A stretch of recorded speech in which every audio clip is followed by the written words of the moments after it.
From wherever you are joining us today, and welcome to this Global Government Forum webinar titled Stronger Together, How to Boost a Nation's Resilience. My name is Richard Johnson, and I'm the Executive Editor of Global Government Forum, which is a media and events company focused on bringing together public and civil servants from around the world to share best practice.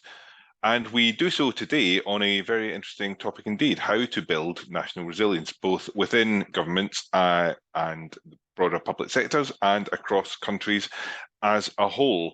I'm sure a lot of the people in the audience today will share the feeling that I know a lot of public servants do, that they're in a period of unprecedented challenge, from pandemics to inflation. Public and civil servants have had to respond to massive challenges at pace in recent months and years, and this is a problem that's only set to continue and perhaps intensify with challenges such as climate change.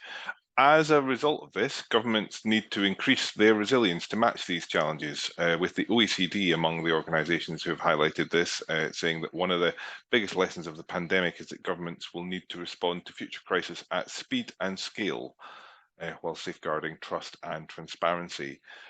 So we've also seen some interesting steps that governments have taken to boost preparedness, looking at the lessons from the pandemic and other elements of crisis response. Some countries have formed resilience forums aimed at improving communication and collaboration on risk, and working on emergency preparedness and crisis response and recovery.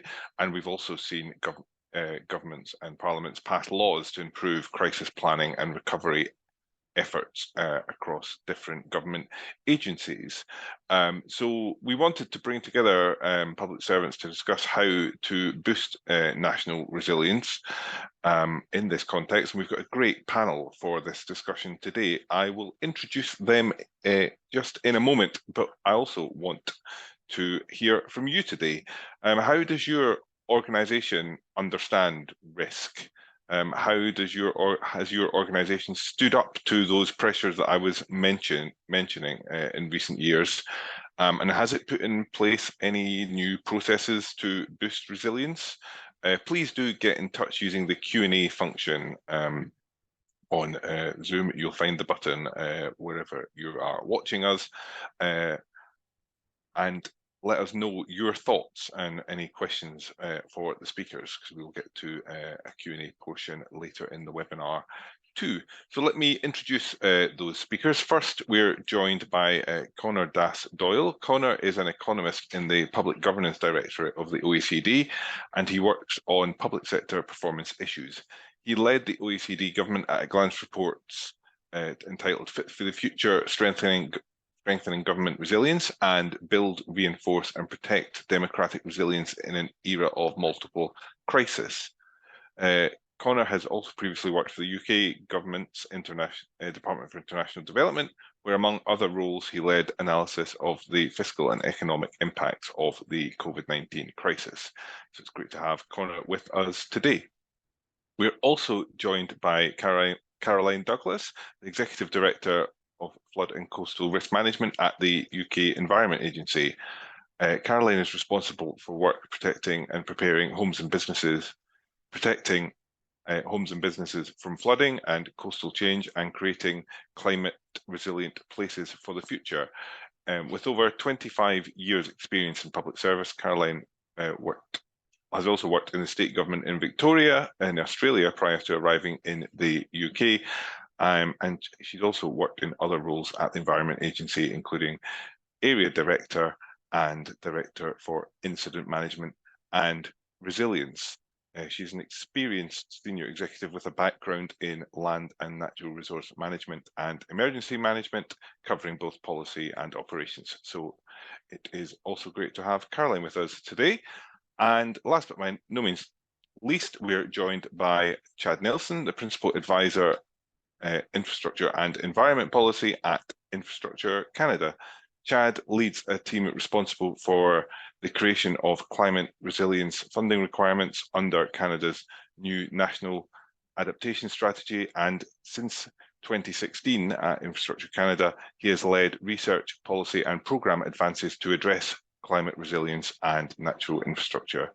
He oversees funding for National Research Council and Standards Council of Canada related work on preparing climate resilient infrastructure, and co-chairs a national working group with over 130 members to exchange practices on developing and implementing climate resilient infrastructure. So it is a great panel for this discussion today. And as I say, please do get in touch with any questions or comments that you would like to put to the panel, as we have time for questions later in this session.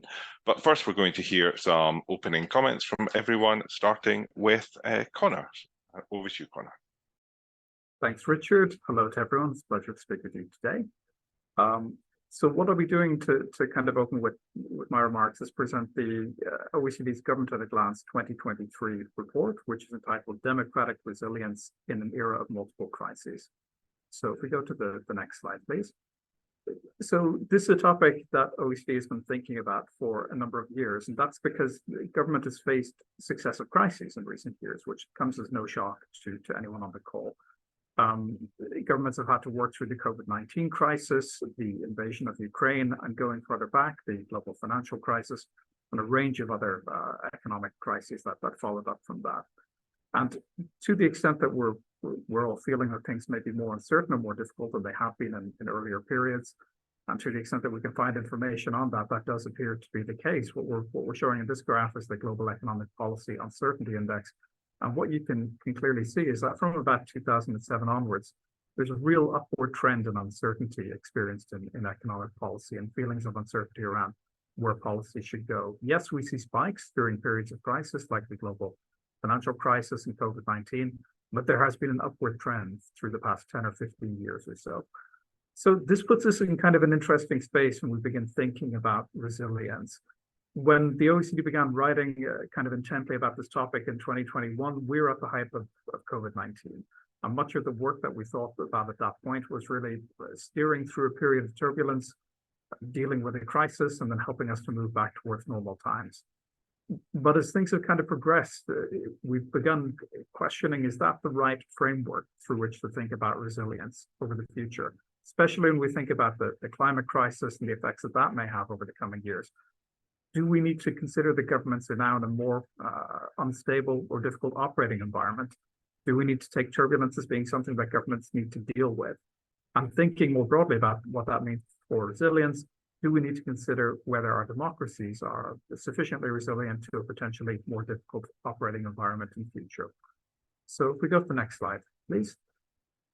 So let's start with some good news on this. First is that governments in OECD countries are typically viewed as being reliable and resilient to crisis. So we've already seen, and the public has seen, governments have responded with extraordinary scale and speed to the COVID crisis. As shown on the first graph here, simply showing the kind of extraordinary fiscal responses, spending responses that were put in place to help protect businesses and citizens from the worst effects of that crisis. And the OECD took a survey in late 2021, just as we were exiting the worst stages of the pandemic. And what we found is that about half of the population exiting from COVID expected their government to be prepared for the next pandemic, in the sense that they felt their government had learned and responded and would be in a position to respond should something similar happen in future. And probably even more encouraging, when we asked people about their satisfaction with public services, such as healthcare and education, a clear majority were satisfied with what was being made available by their state, despite this being heavily disrupted through much of COVID-19. So our governments are viewed as being reliable and resilient by much of the population. And we could consider that to be the end of the story. We could move forward and say we learned some lessons and we move forward. But that's not all there is to it. If we go to the next slide, please. We're still going to need investments in democratic resilience in a multiple crisis environment. And that's essentially because when we look a bit deeper about how people relate to their public institutions, we see an even split between people who report high or moderately high levels of trust in their national government and public institutions, about 40% of people overall across the OECD, and those people who report no or low trust in their public institutions, which again comes to about 40% across the OECD. And just as important as this, when we break these figures up a bit, we see that disadvantaged groups, such as people with fewer years of education, younger people, or people who are financially vulnerable, they tend to report substantively lower levels of trust in the national government than do other groups in society. And these groups are also those who are more likely to be affected or negatively impacted by future crises. So there's a very strong, potentially direct link between our ability to manage and deal with crises into the future and the resilience of our democratic systems into the future. And if we go to the next slide, and one of the core things that is driving this is a feeling of voice in the political system. About half of people across OECD countries feel that their political system does not give them a say in what their government does. So if we go to the next slide, please. So this led us on to 3 priorities for reinforcing democratic resilience for the future. These are building democratic strengths and citizen and stakeholder participation and representation, reinforce the key governance competences that are required to support delivery in the context of multiple crises, and protect against threats to the public or to public trust arising from failings in public integrity or issues of mis and disinformation. So let's talk just quickly about each of these. We go to the next slide, please.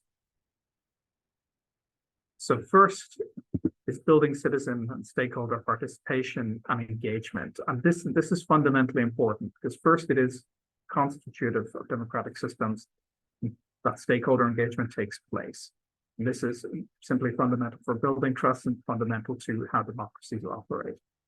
But it's also fundamentally important for how we build resilience, because one of the core strengths of how democracy operates is that we have the ability to draw on the talents, the knowledge, the information, the skills from across a wide range of society to find the best solutions to problems, find the right ways forward. And we see mixed evidence as to how governments in OECD countries are delivering this at the moment. We do see really an explosion in new processes to give citizens voice. Looking at the first graph on the left, the number of deliberative processes by which we're thinking about citizen assemblies and so on has really exploded since the financial crisis. These are now being used in many countries very widely, and several hundred of these processes have been going on over the past decade. So these innovative ways of garnering representation have definitely been on the increase. But if we look at some of the more traditional modes of stakeholder engagement, such as engagement on building regulations, these have seen very little improvement in quality over the past number of years. And if we look directly at political representation, groups such as young people and women remain underrepresented in parliaments in OECD countries. So some progress, but also much to be done to improve representation. If we go to the next slide, please. Our second pillar is on looking at reinforcing the key competencies that governments require to manage crises when they arise, or even better, to proactively work to avoid crises or ameliorate their impacts before they happen. And there are a lot of competencies that could potentially be required here, but we can essentially look at them as falling into 2 categories. First, governments need problem-solving capabilities. Governments need the ability to undertake horizon scanning to understand risks that may arise in the future. They need the ability to undertake policy coordination within and especially across ministries to find the best solutions to problems and do these things in coordinated ways. And they need strong crisis management functions so that when things do go wrong, when crises occur, we have routines in order to help us work through them in a systematic way. But problem-solving capabilities need to be allied to flexible and fungible resources. When governments need to deal with crises, they will often need to deliver something that had not been imagined or planned for before.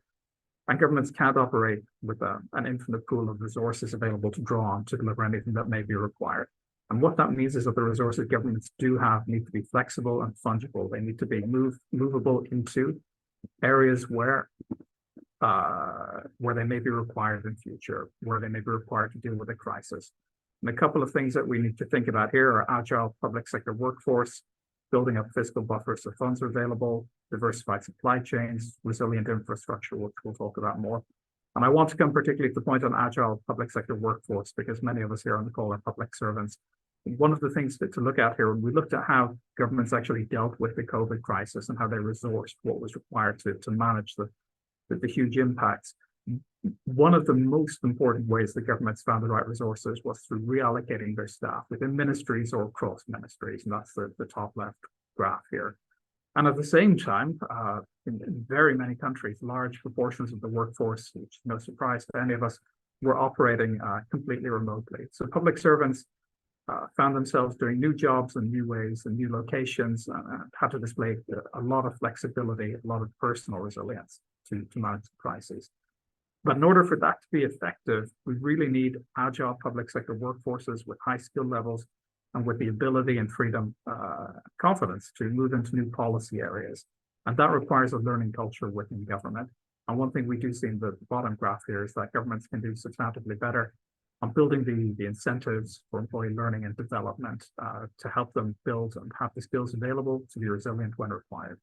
And if we go to the final slide, please.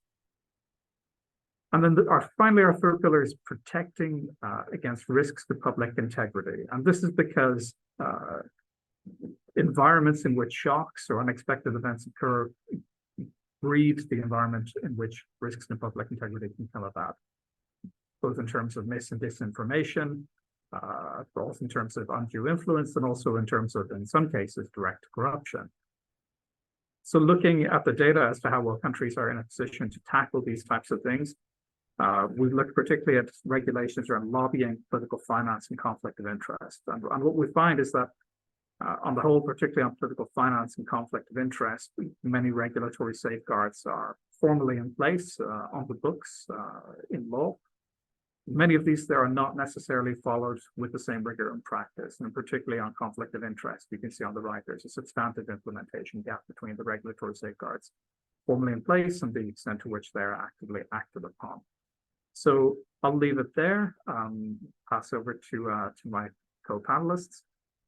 There's further information on this in our Government at a Glance 2023 report. Should be interested, and very happy to continue the conversation. Thank you.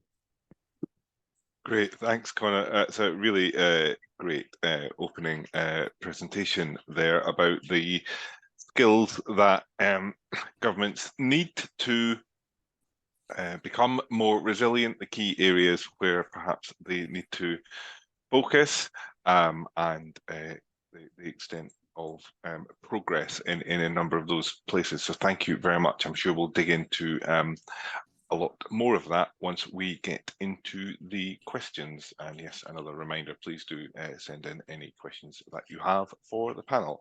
Now I'm going to hand over to Caroline. Hi, everyone, and thanks for having me here today. I think one of the things that I'd like to talk about is about resilience and what we're looking at in the UK, but then focus on flood risk. And we know, as we see many nations across the world dealing with flooding just this week with the awful events in Libya, through to Greece, Bulgaria, and so forth. There's lots of countries that are trying to deal with it and the risks they face. So I always like this photo because it is, for those of you who don't know London well, this is the iconic Thames Barrier, and it is one of the London's, one of the largest movable flood barriers in the world. And this barrier, not many people realise, protects London from tidal surges and impacts from flooding from the sea.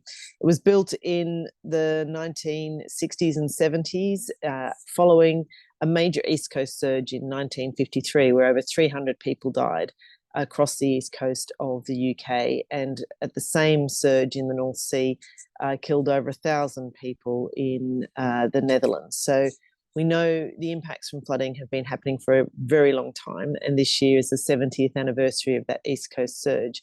So it's a timely reminder of the sorts of protections we need going forward.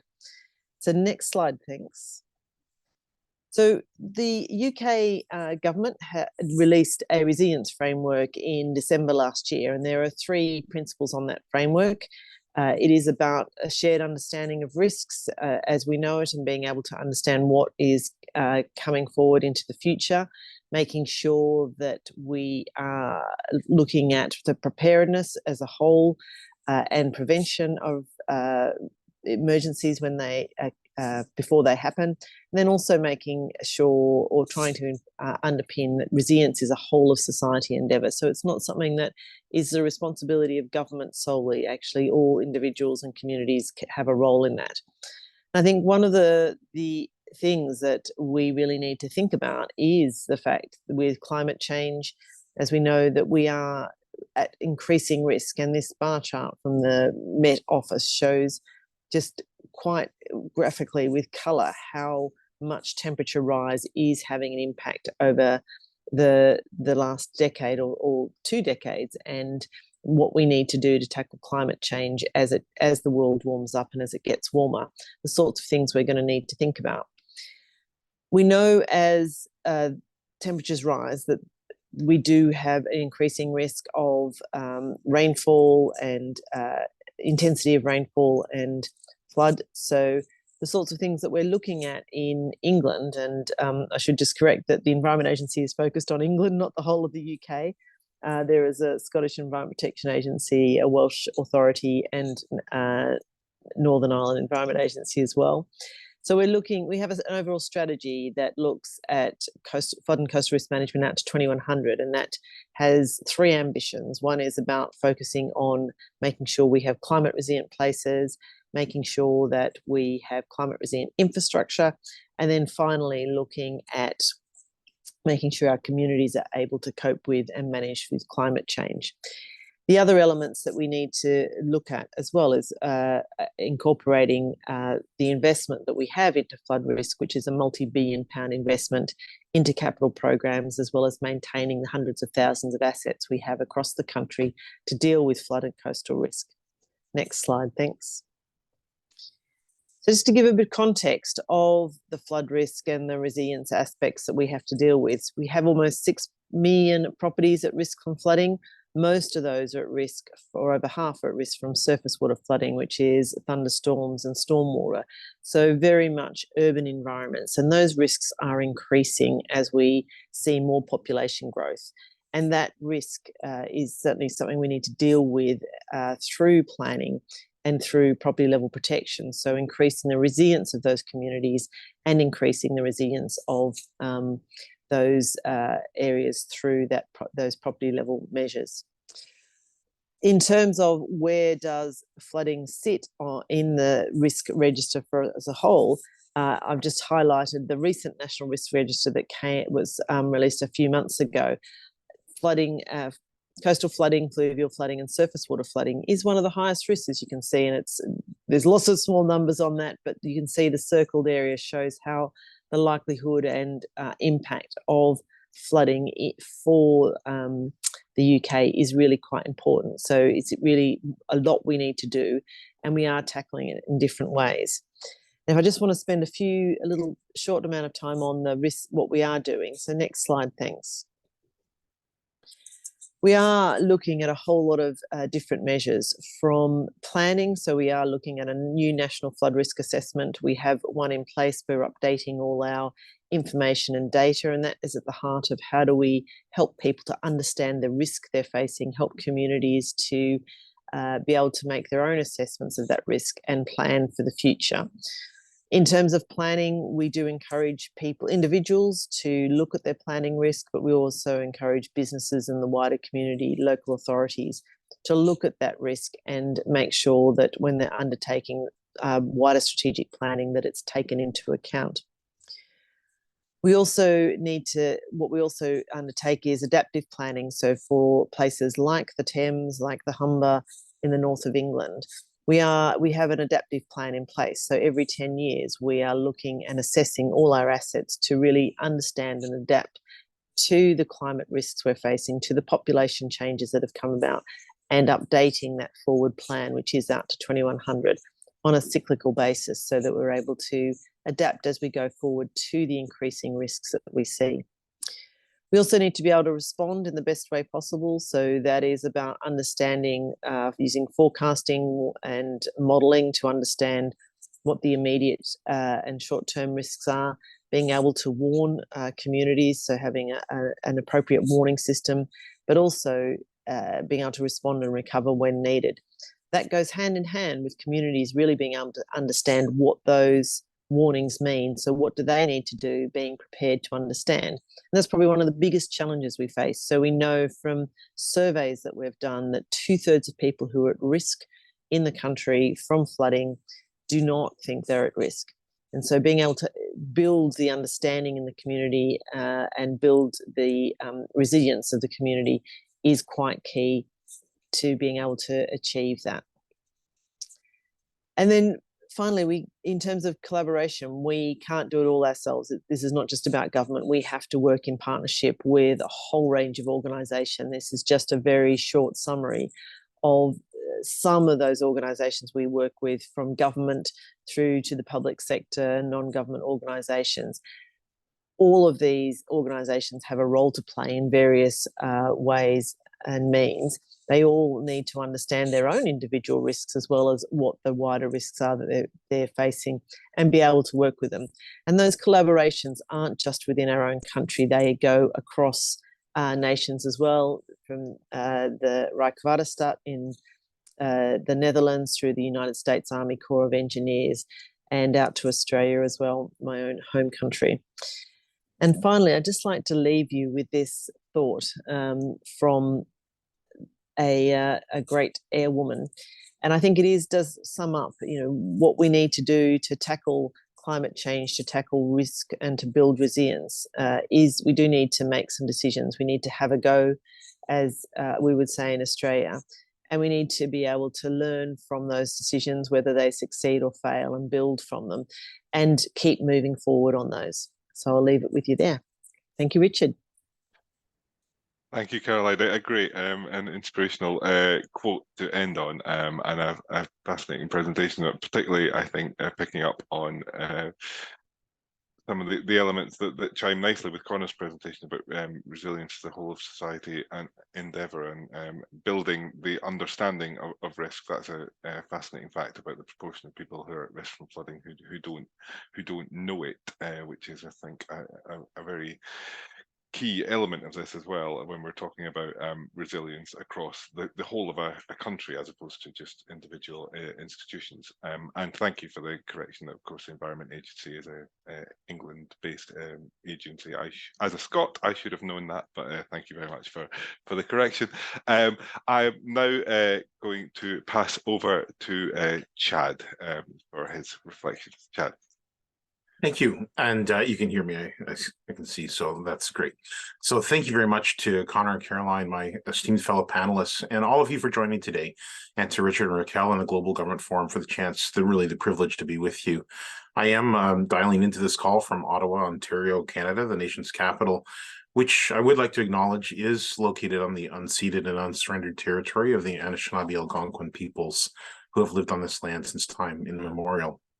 One of the ways I like to begin my talks is explaining sort of the bottom line up front. I've heard of this technique, and I think I'll try to give you the snapshot of what I'd like to impart, but also through my opening remarks, but also through my talk. And I really, truly believe that we are in an age characterized by uncertainty and acceleration, connectedness, and the unexpected.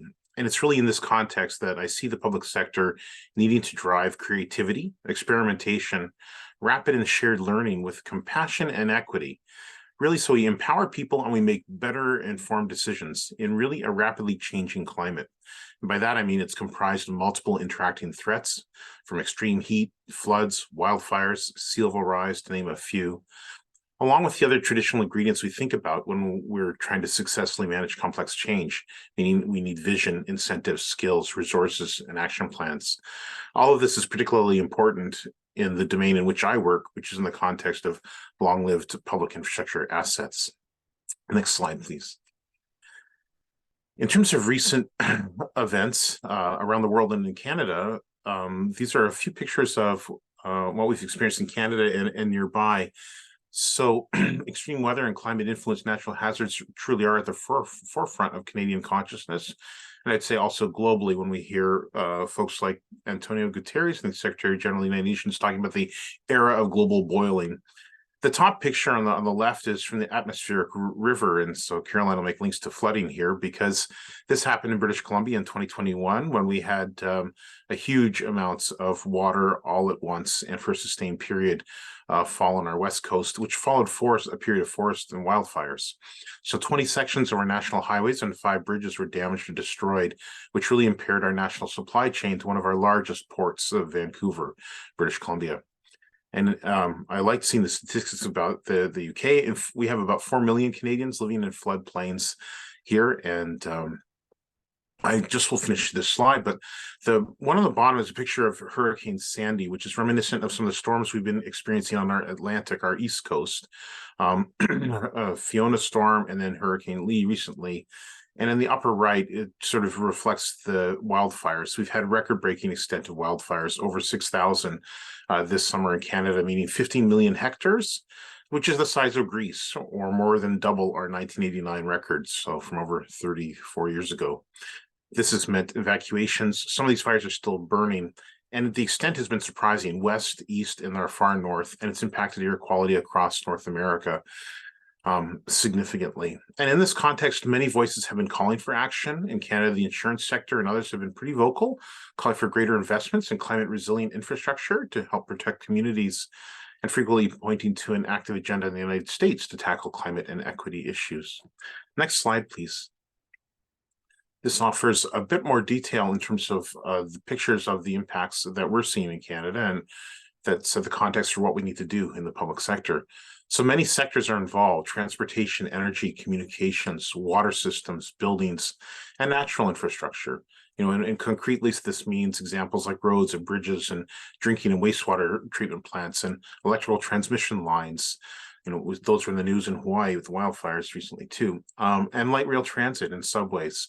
The consequences or hazards are really of rapid change are also vary from the sort of acute onset or extreme events we mentioned of heat waves and wildfires and flooding, be it coastal, fluvial, pluvial, but also the slower onset like permafrost thaw and sea level rise and some coastal erosion. So in this context, new approaches truly are needed.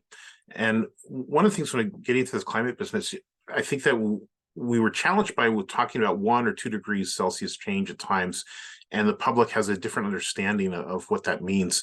I like to put that in the following context, that we are looking at in a span of 150 years, so roughly 1950 to 2100, we could experience a comparable magnitude of increased change in our global temperature as we experienced over a 7,000 year period from 18,000 to 11,000 years ago in terms of the last ice age warming, a change of 4 to 5 degrees Celsius. In Canada, we're experiencing double the global average and even sort of triple in our north as the latitudes are different. So our current approaches, though, that we use to build and rehabilitate existing infrastructure are largely based on historic climate design values. And I think right there you see opportunity for more good work to be done. We also know that effective action and adaptation measures do offer cost savings.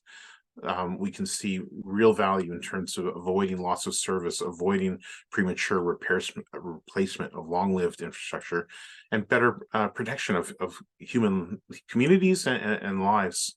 We've seen some ratios, such as for every $1 spent on adaptation measures, $13 to $15 in total benefits can be accrued. And a number of these have a wide array of co-benefits, such as livability. Next slide, please. So as a part of doing things differently going forward, I'm pleased that at Infrastructure Canada, we've had an active role in crafting Canada's first national adaptation strategy to set out a shared path for a more climate resilient country. Our department was key to leading a resilient natural and built infrastructure pillar, one of 5, meaning we convene national experts to bring those wise and diverse voices to the table to understand what would be goals and targets, objectives and targets that are meaningful to tackle things differently and better than we have. You know, and I haven't written them all on the screen, so I'll have to explain that one of the goals for the infrastructure area was that all infrastructure systems in Canada are climate resilient and undergo continuous adaptation to adjust for future impacts to deliver reliable, equitable, and sustainable services to all of society. And a key objective is that all new investments in infrastructure apply resilience criteria and adopt climate change guidance, standards, and future design data. to maximize long-term benefits. The target that's on the bottom of this screen is the one that is a major preoccupation of my modest team, on which we are beavering away at, to use a Canadian pun. But starting in 2024, the resilience to climate change impacts is factored into all new federal infrastructure funding programs. So that's very much a key focus for our work. There is an additional target that I neglected upon the slide, which says that by 2026, additional climate resiliency considerations are incorporated into 3 of our national model Canadian codes: the National Building Code, our Highway Bridge Design Code, and the Canadian Electrical Code. To the end, a sort of additional context for why a national adaptation strategy is so essential is it really addresses the need to increase the knowledge and capacity of infrastructure decision makers to better understand the risks. So it means identifying climate impacts, and also to implement effective and appropriate risk reduction measures, and these ideas such as low carbon resilience or increased use of nature-based solutions. So this is really compounded by the need for increased availability and accessibility of relevant, accurate, and up-to-date data and guidance for decision makers and communities. So this means we need to scale up foundational supports and services. I think I saw that this is a commitment in the United Kingdom's July National Adaptation Plan was released then, and pleased to see that, and we're doing similar work in Canada. The next slide, please. So how do we move forward together? Well, a key tool for collective progress under the National Adaptation Strategy is to advance guidance for climate resilient infrastructure and communities. And this is essential really in Canada because it can inform action at many levels. For the federal government, it means it can better inform how we target public funding, how we create a climate lens type of funding requirements, and support the capacity of municipalities, which own 2/3 of our public infrastructure, and provinces and territories, which own another third. Since 2016, I've had the privilege to work in Infrastructure Canada to oversee funding for world-leading research done by the National Research Council of Canada, and also working with the Standards Council of Canada. This is aimed at increasing the resilience of buildings and public infrastructure through new and updated design data, construction specifications, design tools, guidelines, standards, and changes to our national codes. Next slide, please.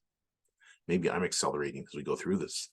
And the Wildland Urban Interface Fires Guide is a key deliverable from this type of work, because it's a flagship in reflecting a couple of years of focused work on how can we better inform decisions for communities that are located very close to zones of high wildland urban interface risk for wildfires.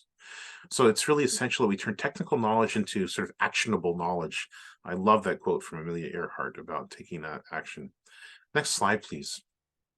This is really close to where I'd like to conclude, but resilience really is key and cross-cutting, and it's about forethought, which to me is part of what it means to be human.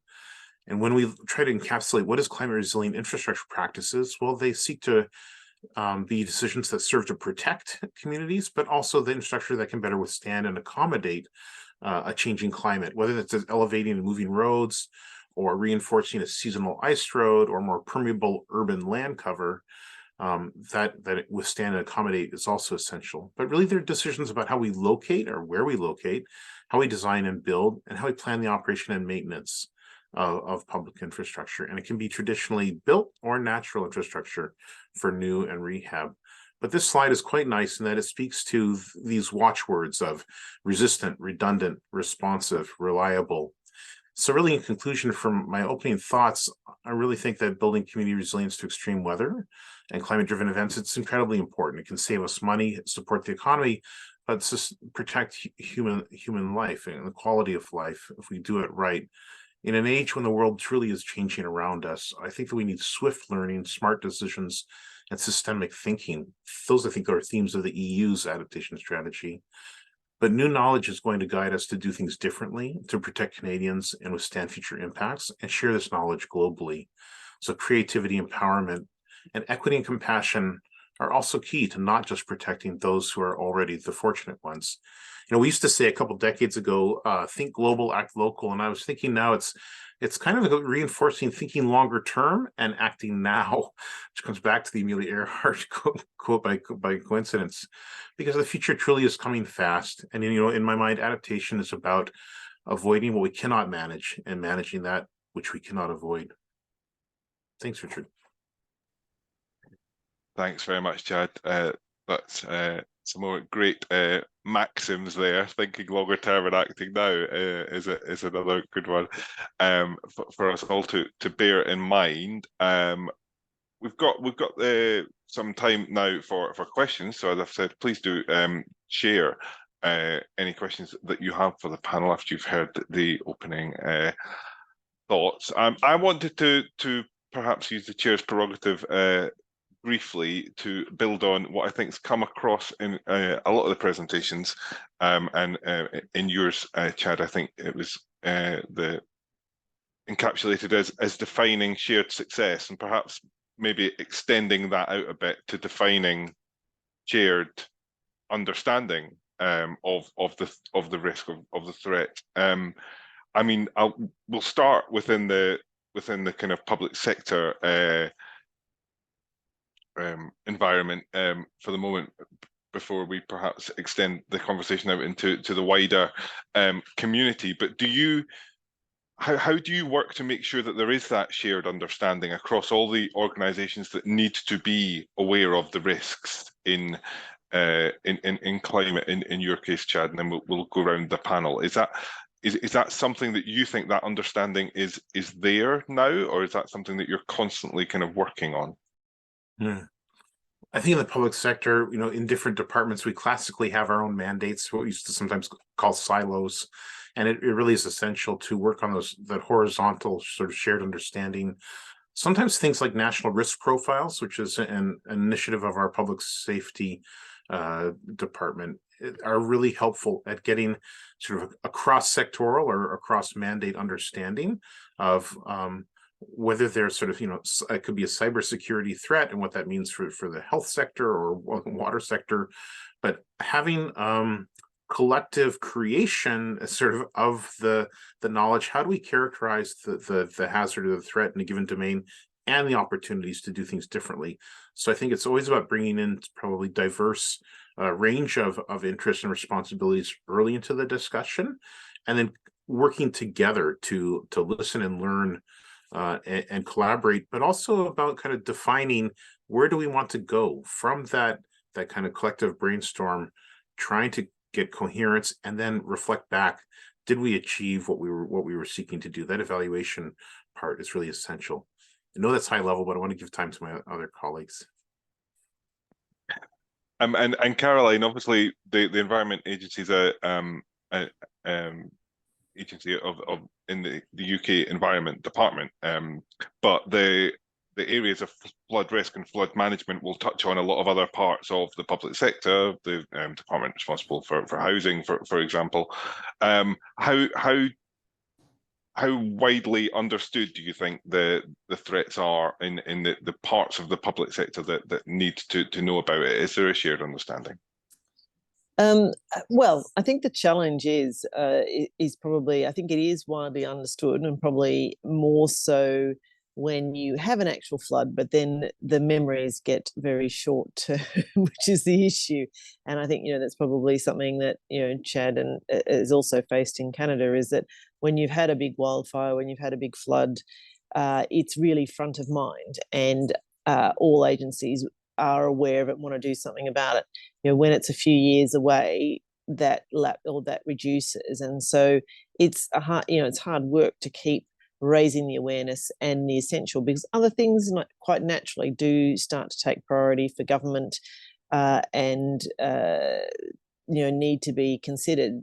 So keeping that sort of awareness constantly through of the need for resilient infrastructure, for the need for consideration in construction of highways, rail, road, of the climate risks and the consequences is really important. But it's not. It is an ongoing piece of work, I should say. I was going to say battle, but I think it is. It's not quite that bad.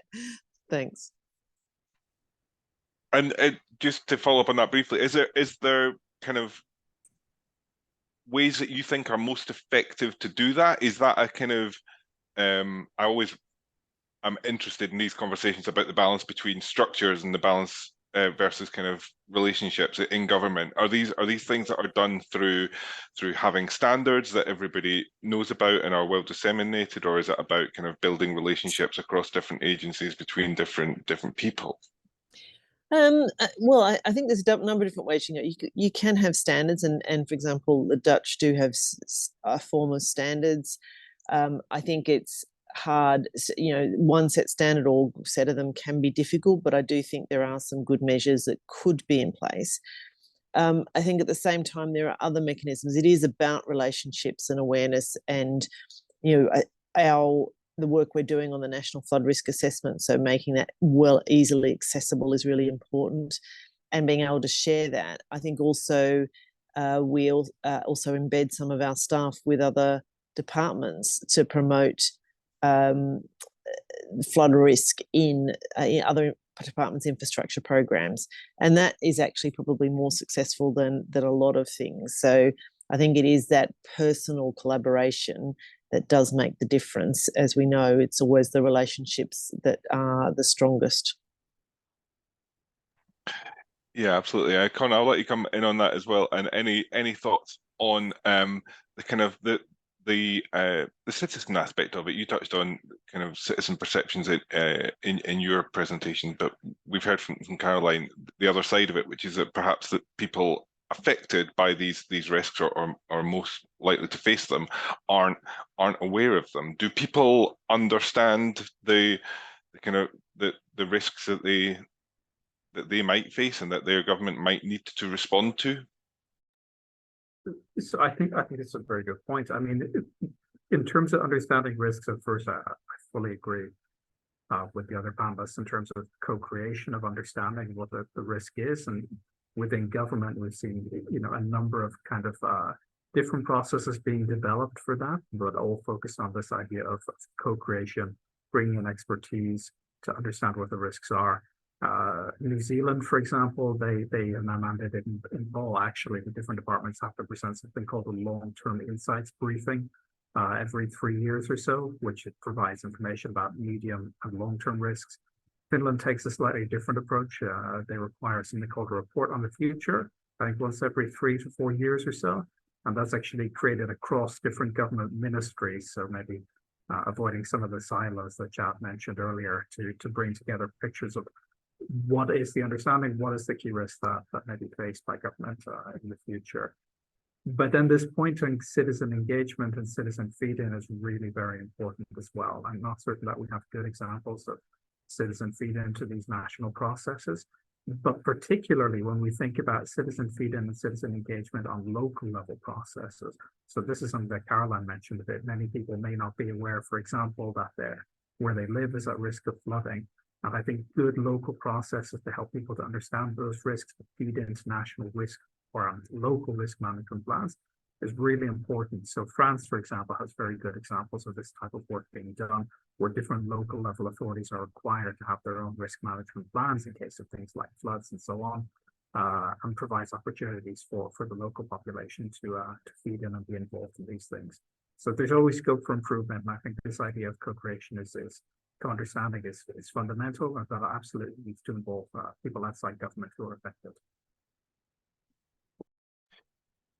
That's really useful, Conor. Thank you. I like the idea of the report on the future. I'm definitely going to dig that up. That's a headline I'd like to put on an article. So I will look into that very much. Chad, you wanted to come in there?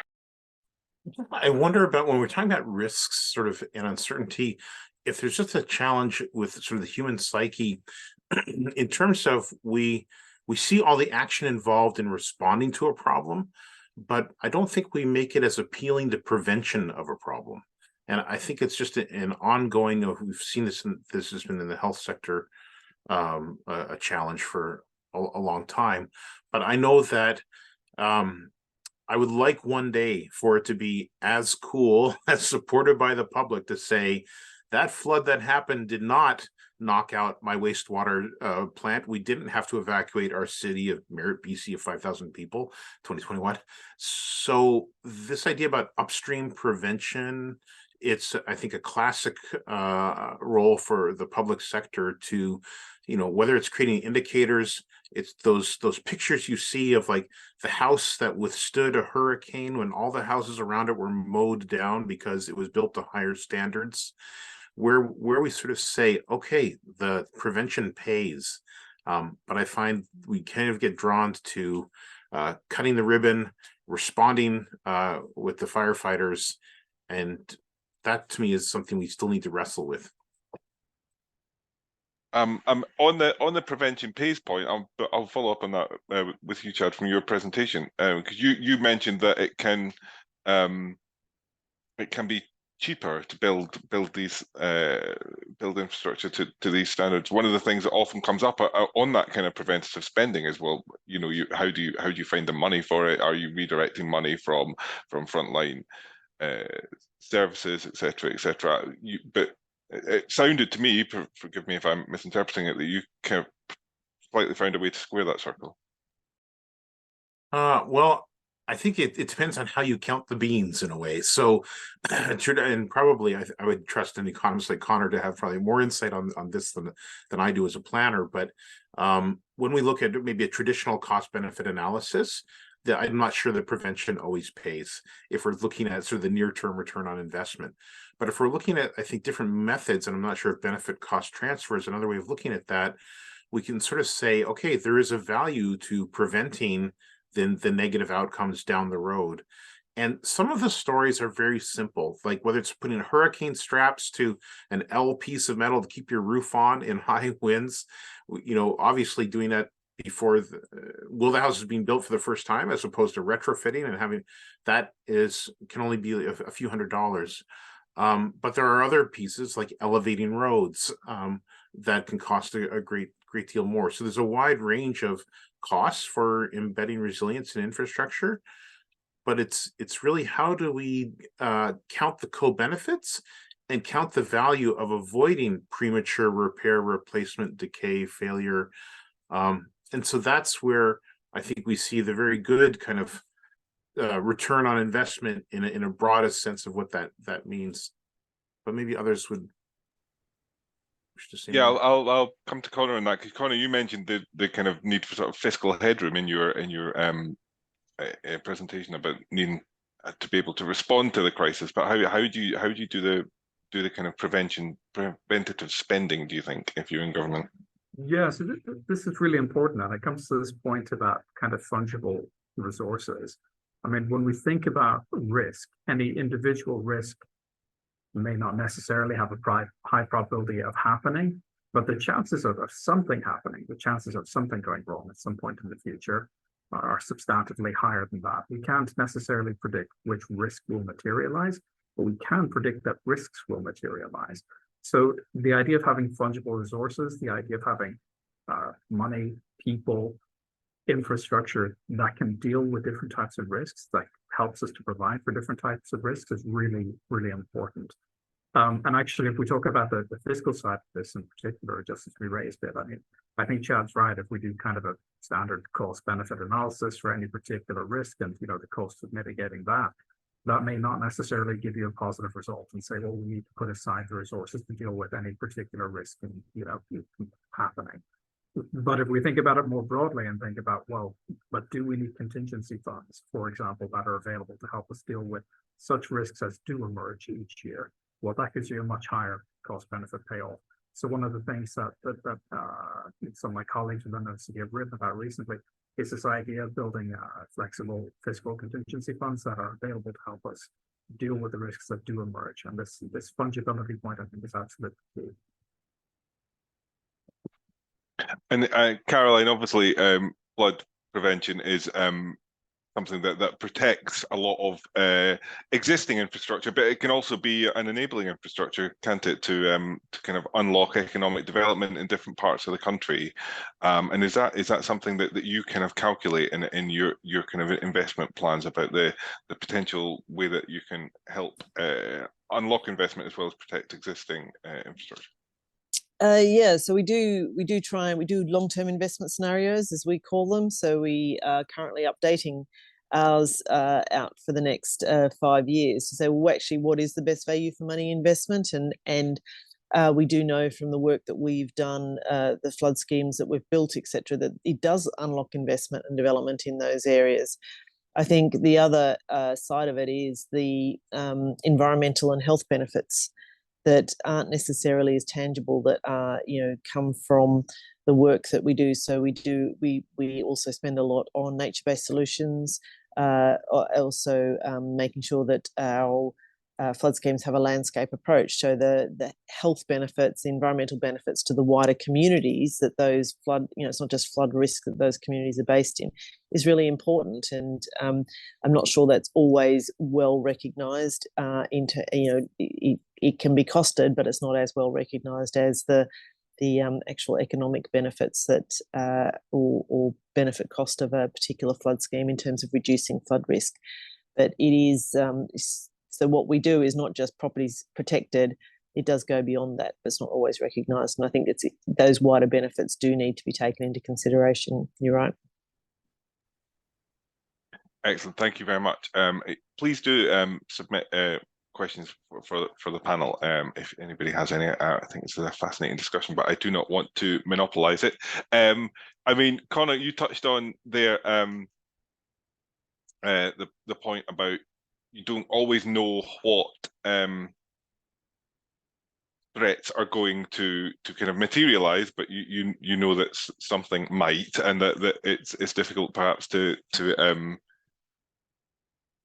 predict.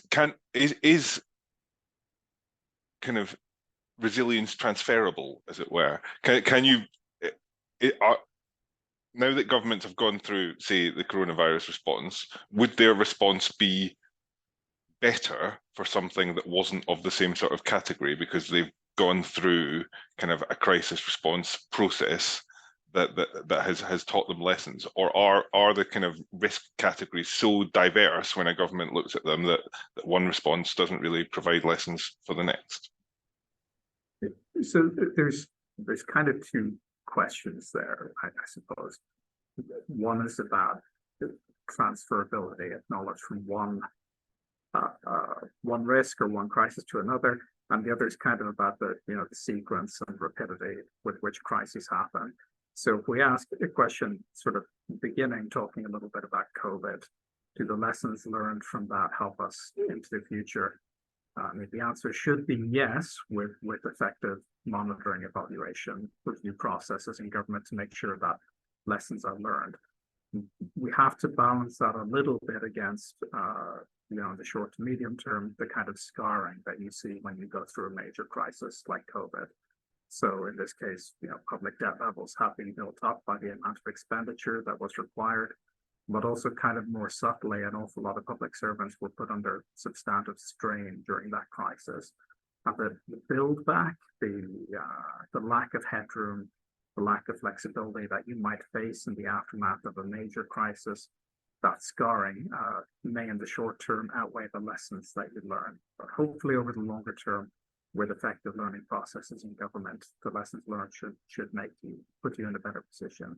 I think the bigger question there then is really around to what extent is going through one crisis put us in a better position for another crisis in the future. And I think the meta lessons to take away here are, in order for us to be in a better position in the future, first we need to have better problem solving skills. We need to take away the shock that we've seen with COVID, for example, and ask ourselves, do we have effective horizon scanning? Do we have effective policy coordination work, which is absolutely critical during COVID? And then asking ourselves, do we have the types of resources that can be used in different ways to deal with different shocks? So thinking about, do we have the fiscal headroom to fund, but also do we have flexible civil servants who have the skills, the knowledge, the confidence to work in different areas, to learn things quickly, to get to grips with new problems and to solve rapidly. And that's something that we really need to invest in order to be in a good position to deal with future crises. But hopefully the learning through crisis being through recently will help us in the future. Great, thank you very much. We've had a question in for Chad that I'll put to you. It's from Paul Wise, who says he's interested in how well you're doing linking your resilience work to other government departments' outcomes? For example, how resilience work can help ensure that waiting lists in hospitals are not increased due to any hospital closures, or that courts remain open, allowing swift access to justice. How, I'll ask, can we better understand other outcomes to help sell our solutions to them? Thanks for that question, Paul. And it's an important one and kind of wide-ranging. Certainly, I think where we can explain to other people that we recognize, or other entities and organizations, that we are seeking to be helpful and how they can meet their objectives. That's really important, in having those bridges. And in British Columbia, in our atmospheric river flood, we had 619 people die prematurely because we had extreme heat wave, a heat dome at the same time. And so when we can try to say, by working on climate resilience, that means can be installing sort of misting sprinklers, it can be on fire hydrants, it can be a wide variety of things, but that we can find bridges between our interests and our goals to how they can meet others. One of the things I do right now is we have a committee across the federal government, and I have it co-chaired by a central agency, to look at how would we define success in climate resilience. And it's great because we have the fisheries department, we have the defense department, we have the Parks Canada, we have everybody coming to the table to try to understand. So I think it is really key that we do work across mandates and do a good, careful job of trying to sell our solutions to them, as you say. And affecting very foundational data, national code standards, that's important because many different entities are responsible for asset management and funding infrastructure. That gets more narrowly to my interest, but how can you make systemic change as well? Thanks for that. Richard, back to you. Great, thanks, Chad. I don't know if Caroline or Conor want to come in on that question about kind of cross-government collaboration. All right. I was going to say, yeah, I can come in just briefly, but I think that cross-government collaboration is a really important aspect for what we need to do going forward. And I think that links to some of the other comments that were made earlier, in terms of I think it's that increasing the understanding and not making sure that we all have a wider perspective on what we do. We don't just take a site, depending on which part, whether it's environmental or it's flood, we don't just take a siloed approach. Actually, we have to have a wider viewpoint on what we do and what we have to deliver, and consider the wider government interests. And so that actually comes back to all of us to sit back and take that wider perspective, not necessarily just focus on our own areas, and that will help improve collaboration as well. Great, thank you, Caroline. We have a question from Naomi Delury that I will put to the panel, but I don't know if anybody will have a response to it, Naomi, but it's definitely, I will look into it. Naomi asks, are there reports that have assessed potential risks to agriculture and food stability? I'm sure the answer to that is yes, but I don't know if anyone on the panel has any thoughts on the kind of agriculture and food stability elements of resilience that we're discussing. Last week in Canada, there was the release by the Ontario provincial government of a report on climate impacts for the province that had a large focus on agricultural food stability. It can be found at kind of the Government of Ontario website for climate risk assessments. That was done by a given province. And we do have a federal department that's keenly linking agriculture and climate impacts. That's what I could offer. Thank you, Chad. We have a great question from Roland Bashiri, which is, how easy or difficult is it to get federal policy or central government policy for into municipal decision-making or local decision-making, local authority decision-making? I'll put that to Caroline in the first instance. I think Roland was aiming it perhaps at Chad, and we'll come to Chad in a moment, given the federal and municipal elements. But yeah, how does the relationship work with other parts of the public sector, with local authorities and combined authorities? Yeah, I think it's obviously a different system here. You know, it's not a federal system as such, but we do have devolved administrations in Scotland, Wales, and Northern Ireland. So I think there is a challenge about with the different tiers of government is how, you know, local authorities do have the autonomy and the responsibility for delivery of a lot of different aspects, and also have a real challenge financially to be able to fund what their core requirements are around health and education. So I think there is, you know, the competing interests, and often the resilience is a bit of an add-on, you know, considering those resilience measures a bit of an add-on. I think the challenge that local authorities and face, and ourselves in some ways, is the skills. So not, you know, because they have to focus, you've got to narrow their focus, they don't necessarily have the right skills in place anymore to undertake that emergency planning or that planning risk. So while there are national policies and national approaches that need to be considered, you know, the application of those is always difficult to apply that local imperative. And, you know, how does that play out? And it is going to be different in lots of different places. So it's never easy, always complex. But the clarity from the national policies is really important to enabling the local delivery or on-ground impacts. But again, that always is a juggle in terms of financial requirements as well. Chad, I'll transfer over to you. I'm sure you have thoughts on this. I'm not sure I can do a better job than Caroline, even though our contexts are different. In Canada, municipal governments are considered by our constitution creatures of the provincial governments. And so there is a respect for constitutional lines there. At the same time, it probably depends on kind of the I still like that word tenacity from that opening quote, but of the federal government and sort of elected leaders to think, to what degree do we want certain policy objectives reflected in the funding that we provide for municipal activity at the municipal level?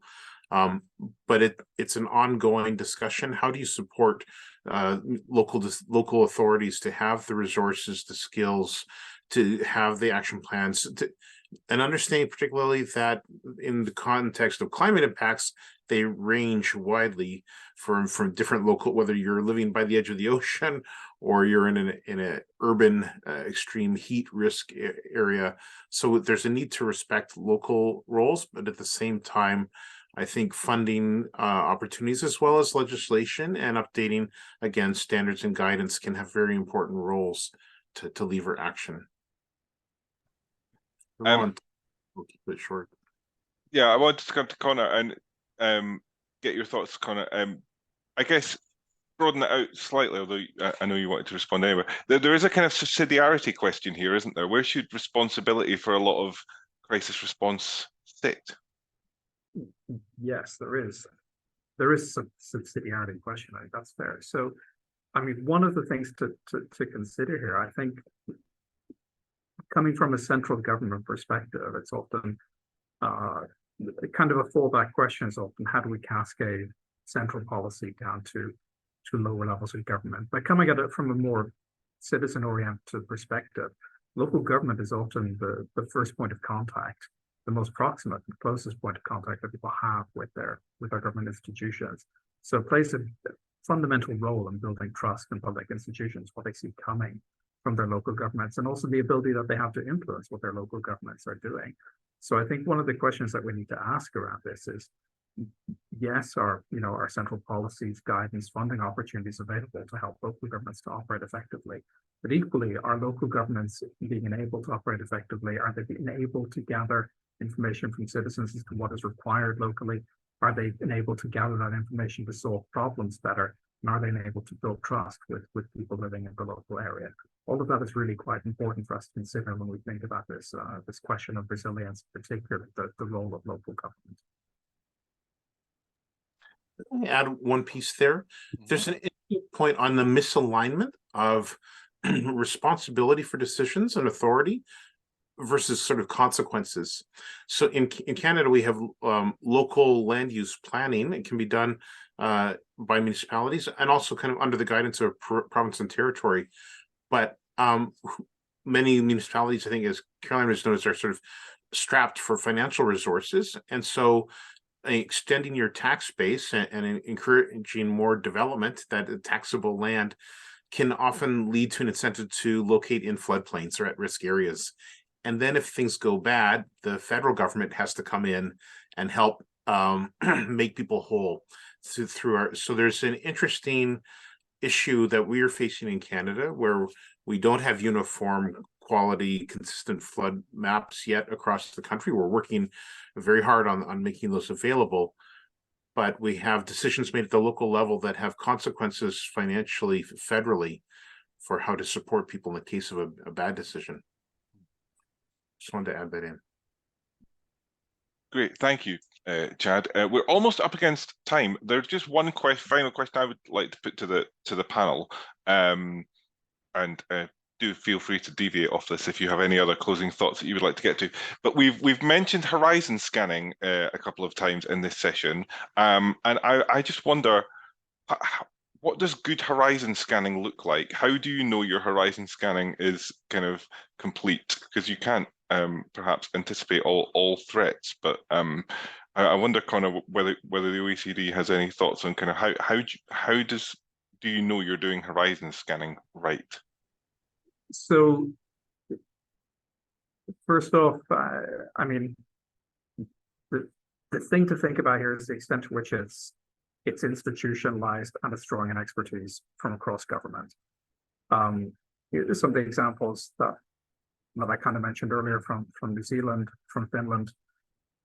Part of the value and the strength of these examples is that they are mandated, they are part of institutional operation. They are expected. People are at higher levels of government, these types of efforts are expected by them.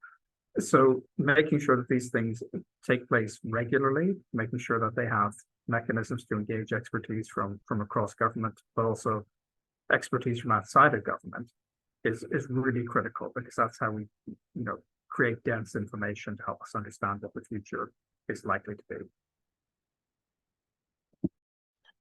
Great, thank you for that, Connor. Caroline, I'll put that question to you as well in terms of how you do the horizon scanning in the Environment Agency, or indeed any other closing thoughts.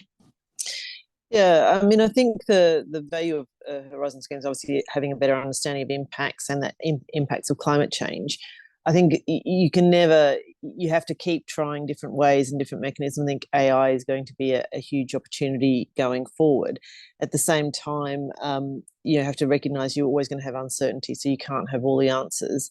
And it is about working with what you've got. And that's where what we've been doing is the adaptive planning approach, which is every 10 years really looking hard at what we've got along key catchments and then reviewing what more needs to be pushed back, brought forward, reassessed. And I think that adaptive planning is quite useful in light of new information that and science has come to the fore in that intervening period. Great, thank you, Caroline. And Chad, any? Well, I think it's an essential role. And we do have folks, again, it's more our public safety department who's looking at sort of the threat scenario analysis. I was impressed a long time ago, I think, with the UK's National Infrastructure Commission that looked at sort of shock testing, scenario planning for different sort of asset sectors, what can be done. What I think is key for me to share is that I'm so proud that Canada, we've done the last 3-4 years, is we've put out future climate design values associated with projections. So it's been great to have climatologists and engineers in the same room and look at, in 30 years from now, how hot and wet and windy will it be at 600 sites across the country. Have this available in French and English online in the values that are used in our national building code now, but can refer backwards in time. So to me, that's a reflection of planning for the future. It's a little bit deviating from horizon scanning, but it's related. Great, thank you very much, Chad, and thank you to all of our panel for joining this webinar today, because this is where I'm going to have to bring this session to a close. It's been a fascinating discussion. I've really enjoyed it. I hope everybody watching along has too. You'll be receiving a recording of this session when it's available in the next few days, and then there will be a report on globalgovernmentforum.com too in the weeks ahead. Before that, though, there will be a survey in your inbox very shortly to get your thoughts on today's webinar. It would really help me and the team at Global Government Forum if you were able to complete that. It would help us make sure that we're providing the best possible content for you all, and any ideas on future topics you would like to see covered in webinars would also be welcome, particularly by me, who has to come up with the topics.